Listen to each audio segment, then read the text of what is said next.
ನಮಸ್ತೆ ವೀಕ್ಷಕರೇ, ಜನರ ಪರವಾಗಿ ಜನರ ಹಿತಕ್ಕಾಗಿ ಸ್ವಾಭಿಮಾನದ ಸಂಕೇತವಾಗಿರುವ ನಮ್ಮ ನಿಮ್ಮೆಲ್ಲರ ಅಚ್ಚುಮೆಚ್ಚಿನ ಚಾನೆಲ್ ಅಚ್ಚು ಟಿವಿಗೆ ಸ್ವಾಗತ ಸುಸ್ವಾಗತ.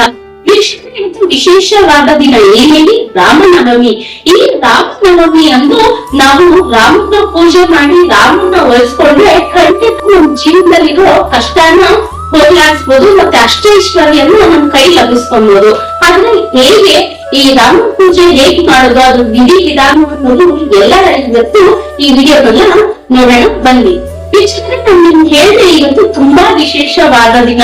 ವಿಷ್ಣುವಿನ 7ನೇ ಅವತಾರವಾಗಿರುವ ರಾಮನ ಜನನ ಇವತ್ತು ಆಗಿದೆ. ಈ ರಾಮ ಅವರು ಹುಟ್ಟಿರುವುದು 12 ಗಂಟೆ ಮೇಲೆ ರಾಮ ಜನನ ಆಗಿರುವುದು. ಆದ್ರಿಂದ ಈ ದಿನ ನಾವು ನಮ್ಮ ಪಾಪವನ್ನ ತೊಲಗಿಸ್ಕೊಬಹುದು, ಮತ್ತೆ ಅಷ್ಟೈಶ್ವರ್ಯನ ನಮ್ಗೆ ಕೈಗೆ ಲಕ್ಷಂಗೆ ಮಾಡ್ಬೋದು. ಅದು ಹೇಗೆ ಅಂದ್ರೆ, ಮೊದಲು ನಮ್ಮ ದಾರಿದ್ರ್ಯ ಹೋಗಬೇಕಾದ್ರೆ 12 ಗಂಟೆ ಮುಂಚೆ ನಾವು ಬೇವು ಮತ್ತೆ ಅರಿಶಿಣದಿಂದ ಸ್ನಾನ ಮಾಡ್ಬೇಕಾಗುತ್ತೆ. ಅದರಿಂದ ಸ್ನಾನ ಮಾಡಿದ್ರೆ ಸಾಕು. ಬೇವು ಮತ್ತೆ ಅರಿಶಿಣ ಮಿಕ್ಸ್ ಮಾಡ್ಕೊಂಡು, ವಾಟರ್ ಮಿಕ್ಸ್ ಮಾಡ್ಕೊಂಡು ಸ್ನಾನ ಮಾಡಿದ್ರೆ ಖಂಡಿತ ನಮ್ ದಾರಿದ್ರ್ಯ ದೂರವಾಗುತ್ತೆ. ಮತ್ತೆ ನಿಮ್ಗೆಲ್ಲ ಗೊತ್ತು, ರಾಮನಿಗೆ ಏನ್ ಇಷ್ಟ? ಪಾನಕ, ಮಜ್ಜಿಗೆ ಮತ್ತೆ ಕೋಸಂಬರಿ ಎಲ್ಲ ಇಷ್ಟ ಅಂತ ನಿಮ್ಗೆ ಗೊತ್ತು. ಸಾಧ್ಯವಾದಷ್ಟು ಇವತ್ತು ಬೆಲ್ಲ ತಂದು ಅಟ್ಲೀಸ್ಟ್ ಒಂದು 5-10 ಜನಕ್ಕಾಗಿ ನೀವು ಈ ಪಾನಕ ಮಜ್ಜಿಗೆನ ಹಂಚಿದ್ರೆ ಖಂಡಿತ ನಿಮ್ ಜೀವನದಲ್ಲಿ ಕಷ್ಟಗಳು ಕಮ್ಮಿ ಆಗುತ್ತೆ. ಮತ್ತೆ ನೀವು ಏನ್ ಮಾಡ್ಬೇಕು ಅಂದ್ರೆ, ವಿಶೇಷವಾಗಿರೋ ದೀಪಾರಾಧನೆ ರಾಮನಿಗೆ ಮಾಡ್ಬೇಕಾಗುತ್ತೆ.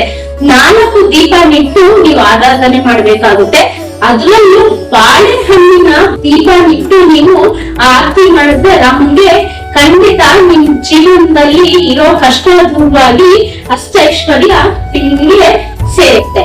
ಮತ್ತೆ ವೀಕ್ಷಕರೇ, ರಾಮನ್ಗೆ ತುಂಬಾ ಇಷ್ಟವಾಗಿರೋದೇನು? ತುಳಸಿ ಮಾಲೆ.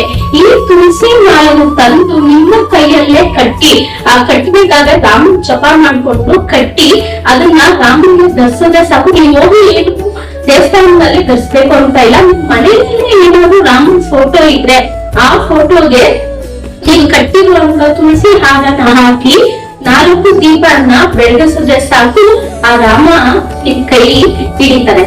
ಮತ್ತೆ ವಿಶೇಷವಾಗಿ ಇವತ್ತು ರಾಮನವಮಿ ಇರುವ ಕಾರಣ ನೀವು ಶ್ರೀರಾಮ್ ಜೈರಾಮ್ ಅಂತ ಒಂದು ಬಿಳಿ ಹಾಳೆನಲ್ಲಿ 108 ಸಾರಿ ಬರೆದು ನಿಮ್ ಇಚ್ಛೆ ಏನಿದೆ ಅದನ್ನ ಹೇಳ್ಕೊಂಡು ಬರ್ತಿ ಆ ರಾಮನ ಪಾದದಲ್ಲಿ ಅಡಿ ಇಟ್ಟು ಪೂಜೆ ಮಾಡಿದ್ರೆ ಸಾಕು, ಖಂಡಿತ ಕೆಲಸ ಇವತ್ತು ನೆರವೇರುತ್ತೆ.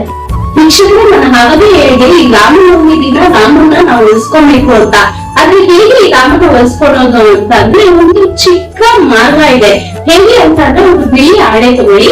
ಆ ಹಾಳೆ ಮೇಲೆ ಶ್ರೀರಾಮ್ ಜೈರಾಮ್ ಜೈ ಜೈರಾಮ್ ಅಂತ 108 ಸಾರಿ ಬರೆದು ನಿಮ್ ಇಚ್ಛೆ ಏನಿದೆ ಅದಕ್ಕೆ ನೀವ್ ಬರ್ದಿರೋ ಹಾಳೆಗೆ ಪೂಜೆ ಮಾಡಿ ನಿಮ್ ಇಚ್ಛೆನ ಹೇಳ್ಕೊಂಡು ರಾಮ ಪಾದಗಡಿ ಇಟ್ಟು ಪೂಜೆ ಮಾಡ್ಕೊಂಡ್ ಬಂದ್ರೆ ಸಾಕು, ಖಂಡಿತ ನೀವ್ ಇಷ್ಟಾರ್ಥಗಳನ್ನ ಕನ್ನಿಸ್ತಾರೆ ಆ ರಾಮ. ಇದು ಬರಿಬೇಕಾದ್ರೆ ಬ್ಲಾಕ್ ಪೆನ್ ಅಲ್ಲಿ ಖಂಡಿತ ಬರಿಬಾರ್ದು ವೀಕ್ಷಕರೇ. ಬ್ಲಾಕ್ ಕಲರ್ ಬಿಟ್ಟು ಬೇರೆ ಯಾವ ಕಲರ್ ಬೇಕಾದ್ರೂ ನೀವು ಉಪಯೋಗಿಸಿ ಬರಿಬಹುದು.